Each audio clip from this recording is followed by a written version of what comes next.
जय हिंद। एक बार फिर से स्वागत है आपका अपने YouTube channel science ed classes में। तो देखिए, हर रोज की तरह शुरुआत करने जा रहे हैं इस वीडियो की। देखिए कि जैसे कि आपको पता है, ये बेसिक ऑफ साइंस की सीरीज चल रही है।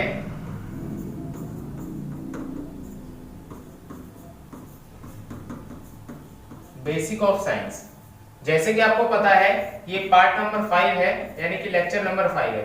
इससे पहले हमने 4 पार्ट अपलोड कर दिए हैं, जिसमें कि अब से पिछले वाले जो यानी कि पार्ट नंबर 4 में हमने आपको बताया कि मैटर क्या है, मैटर क्या है, पदार्थ क्या है।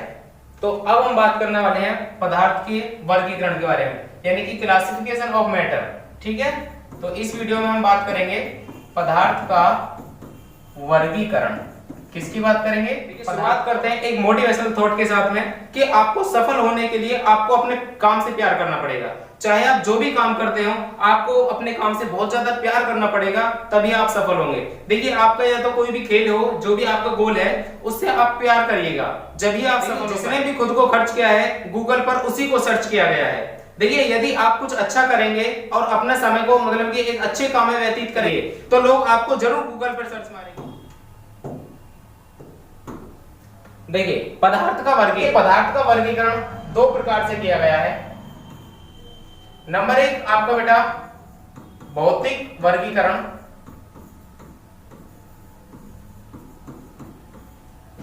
और नंबर 2 रासायनिक वर्गीकरण।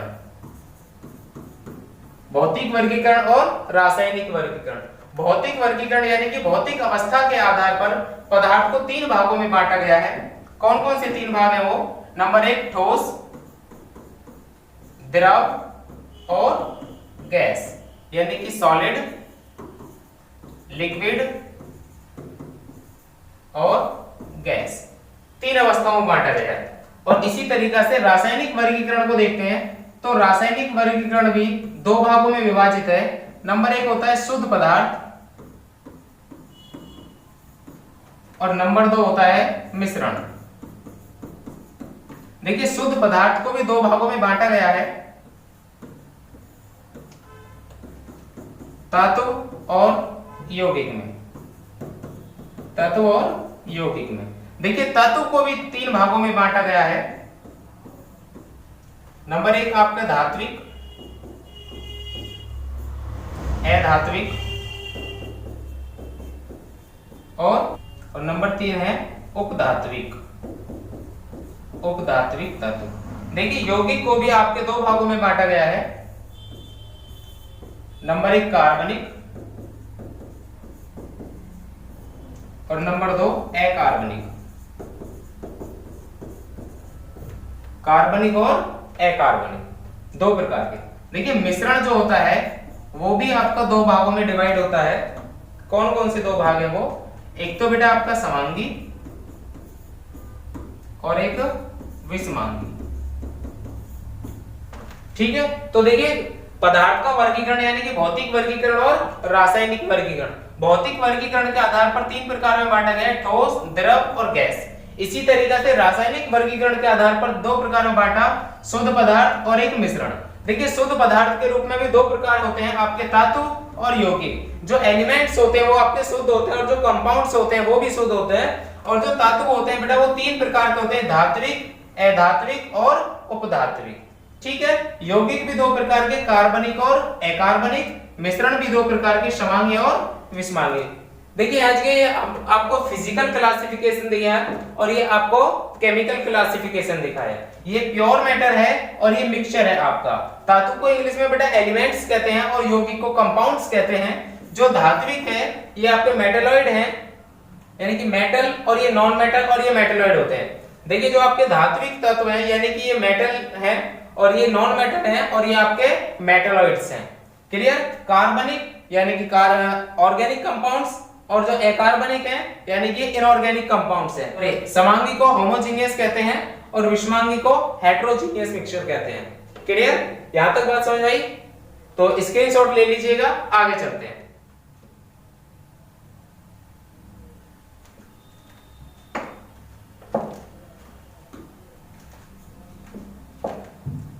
तो देखिए भौतिक वर्गीकरण के आधार पर 3 प्रकार में बांटा गया है, सॉलिड, लिक्विड और गैस। देखिए सॉलिड क्या होता है, जैसे कि आपको दिख रहा होगा ये बर्फ क्या है, बिल्कुल सॉलिड है। जैसे बर्फ को पिघलाया जाएगा तो वो किसमें बदल जाएगा, लिक्विड में। यदि लिक्विड को और बेटा गर्म किया जाएगा तो वो क्या बन जाएगा, गैस बन जाएगा। सॉलिड में जो होते हैं उनके कण जो होते हैं, अवयवी कण, वो एक दूसरे के बिल्कुल निकटता पूर्वक होते हैं। लिक्विड में थोड़ा दूर दूर होते हैं और गैस में बिल्कुल दूर दूर होते हैं। इसी तरीका से देखिए सॉलिड की जो स्ट्रक्चर होती है उनके अवयवी कणों की इस तरीका से होती है, एक दूसरे से बिल्कुल मिले हुए होते हैं, बिल्कुल एक दूसरे से जुड़े हुए होते हैं, उन्हें क्या कहते हैं आप, सॉलिड कहते हैं। लेकिन लिक्विड में क्या होता है कि वो जो अवयवी कण होते हैं वो एक दूसरे से थोड़ा स्पेस लेकर के होते हैं, उनको क्या कहते हैं आप, लिक्विड। और गैस में अवयवी कण बिल्कुल दूर दूर होते हैं। जिस तरीका से हमारे कमरे में जब धूपबत्ती को जला दिया जाता है तो कमरे के किसी भी कोने में आप बैठ जाओ वहीं पर महक पहुंच जाती है, तो वो क्या होता है, वो गैस के कण होते हैं जो आपके हर पूरे कमरे में एक समान घूमते रहते हैं। परंतु ऐसा तो नहीं कि आपके किसी कोने में बर्फ रखा हुआ है, आइसक्रीम रखा हुआ, उसके पूरे कमरे में महक हो जाएगी, ऐसा तो नहीं होगा। तो देखिए इसी तरीका से जो आपका सॉलिड होता है वो लिक्विड बनता है पहले पिघल करके, और वो लिक्विड फिर क्या करता है, गैस बन जाता है। क्या बन जाता है, गैस बन जाता है, जैसे टेम्परेचर मिलता है। तो बात समझ में आई फिजिकल क्लासिफिकेशन की कि सॉलिड, लिक्विड और गैस। क्लियर, स्क्रीनशॉट ले लो और आगे बढ़ते हैं। तो देखिए बात करते हैं कि सॉलिड क्या है। देखिए जो आपकी ईंट दिख रही है वो भी क्या है, सॉलिड है। जो कोयला है वो भी सॉलिड है। जो चट्टाने हैं, पत्थर है, वो भी क्या है, सॉलिड है। जो बेटा बुक पढ़ते हैं वो भी सॉलिड है। जो बॉल यानी कि बॉल आप खेलते हैं वो भी क्या है, एक सॉलिड होती है, ध्यान रखना। तो जो गोल्ड होता है, सोना, क्या सोना भी सॉलिड होता है। जो लकड़ी है वो भी है। और इसी तरीका से जो भी क्रिस्टल होते हैं वो सब क्या होते हैं, ये सॉलिड क्रिस्टल होते हैं। ठीक है, बात समझ में आई। तो देखिए डेफिनेशन क्या है, पदार्थ की वह भौतिक अवस्था जिसका आकार और आयतन दोनों निश्चित होते हैं, बिल्कुल दोनों निश्चित होते हैं। पदार्थ की वह भौतिक अवस्था जिसका आकार और आयतन दोनों निश्चित होते हैं उसे क्या कहते हैं आप, ठोस कहते हैं। जैसे कि आपको दिख रहा है लोहा है, लकड़ी है, बर्फ है, रेत है, कपड़ा, ऊन आदि। देखिए कपड़ा भी आपके सॉलिड होते हैं, ऊन भी आपकी सॉलिड होती है, लेकिन ये अलग प्रकार के ठोस होते हैं कि जो फर्स्ट इंटर क्लास में आपको पढ़ाए जाएंगे कि अक्रिस्टलीय और क्रिस्टलीय ठोस होते हैं। ठीक है, फिलहाल आपके बेसिक में इतना ही बताया जाएगा। तो बात समझ में आई कि ठोस क्या होते हैं, कि जिनका आकार और आयतन, क्या आकार और आयतन दोनों कैसे होते हैं बेटा, निश्चित होते हैं, उन्हें क्या कहते हैं, ठोस कहते हैं। क्लियर, आगे चलते हैं। अब बात करते हैं लिक्विड की। देखिए जो आप जूस पीते हैं, आप जो पानी पीते हैं, दूध पीते हैं, ऑयल जो होता है, ये सारी चीज क्या होती है बेटा, लिक्विड। ये जो यहाँ के देख रहे हैं आपको, जो कोल्ड ड्रिंक वगैरह है, जो भी ड्रिंक करने वाली चीज है, ये ड्रिंक है, तो ये सब क्या है बेटा, आपकी लिक्विड है। जो आप कोल्ड ड्रिंक्स पीते हैं वो भी क्या है, लिक्विड है। और देखो ये बाबा जो आप, हाँ क्या बात है, लीड लगा रखी है बाबा ने, और जो जल पी रहे हैं ये भी क्या है बेटा, आपका लिक्विड है। तो देखिए लिक्विड क्या होता है कि लिक्विड में जो इसके अवयवी कण होते हैं, लिक्विड में अवयवी कण जो होते हैं वो एक दूसरे से थोड़ा दूर दूर होते हैं। क्या, एक दूसरे से दूर दूर होते हैं, यानी कि एक दूसरे से बिल्कुल चिपके हुए नहीं होते, थोड़ा दूर दूर होते हैं, इसलिए वो क्या होते हैं बेटा, बहने का गुण रखते हैं। तो देखिए डेफिनेशन क्या बनेगी कि पदार्थ की वह भौतिक अवस्था जिसका आकार तो अनिश्चित है परंतु आयतन निश्चित होता है। पदार्थ की वह भौतिक अवस्था जिसका आकार तो अनिश्चित परंतु आयतन निश्चित होता है, क्या कहलाते हैं बेटा, वो द्रव कहलाते हैं। देखिए आकार कैसा है, अनिश्चित है, परंतु आयतन जो है वो क्या है, निश्चित है, क्या कहलाते हैं, वो द्रव। जैसे कि पानी है, अल्कोहल है, तेल है, दूध है आदि है। ठीक है, जो आपकी दारू होती है बेटा वो भी क्या होती है, आपकी द्रव होती है। क्या होती है, द्रव, लिक्विड होती है। क्लियर, समझ में आया, आगे बात करते हैं। देखिए what is the gas, gas क्या है।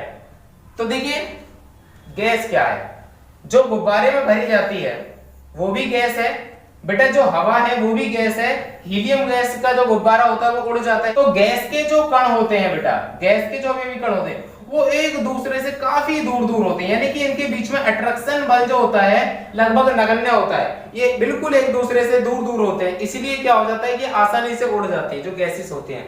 तो इसकी डेफिनेशन क्या बनती है कि पदार्थ की वह भौतिक अवस्था जिसका आकार और आयतन दोनों अनिश्चित होते हैं, क्या, आकार और आयतन दोनों अनिश्चित होते हैं, क्या कहलाते हैं बेटा, वो गैस कहलाते हैं। पदार्थ की वह भौतिक अवस्था जिसका आकार और आयतन दोनों कैसे होते हैं, अनिश्चित होते हैं, क्या कहलाते हैं वो? गैस कहलाते हैं। जैसे हवा है, ऑक्सीजन है आदि, ये सब क्या कहलाते हैं बेटा? गैस कहलाते हैं। क्लियर? आगे बात करें।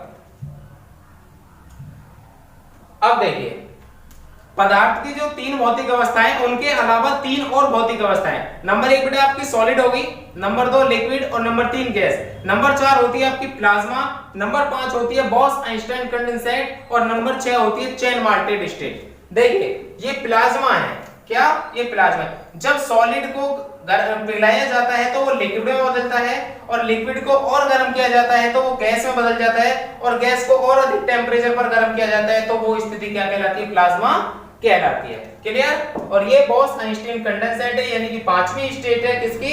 जो पदार्थ की, और ये 6ठी स्टेट है चेन मार्टेड स्टेट। सॉलिड से बनता है बेटा लिक्विड, लिक्विड के बाद में बनता है गैस, और गैस के बाद में प्लाज्मा, फिर आता है बॉस-आइंस्टाइन कंडेंसेट, और फिर बनता है आपका क्या?